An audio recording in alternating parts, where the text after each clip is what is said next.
ভারতের পেহেলগাঁওয়ে ধর্ম জিজ্ঞেস করে যেগুলো হত্যা করেছে তার প্রতি নিন্দা জানিয়েছে ভারতের স্বরাষ্ট্রমন্ত্রী শ্রী অমিত শাহ। আজ তিনি লোকসভার অধিবেশনের মধ্যে তিনি তাদের নিন্দা জানিয়েছেন। আর যারা নিহত হয়েছে তাদের পরিবারের প্রতি সহমর্মিতা জানিয়েছেন, তাদেরকে শ্রদ্ধা জানিয়েছেন হৃদয় থেকে। এটা আমরাও জানি যে ধর্ম জিজ্ঞেস করে হত্যা করেছে পাকিস্তানে, তাই পাকিস্তানকে আমরা নিন্দা জানাচ্ছি। পাকিস্তানকে আমরা ধিক্কার জানাই।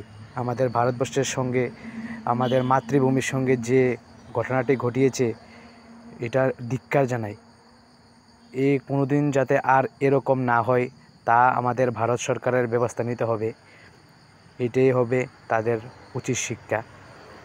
ওদেরকে হাতে না মারলেও ভাতে যেভাবে মারতে হয় এভাবে মারতে হবে। আমরা আক্রমণ করব না, যেভাবে মারলে ওরা শাস্তি ভালো পাবে সেভাবেই যাতে চেষ্টা করা হয়।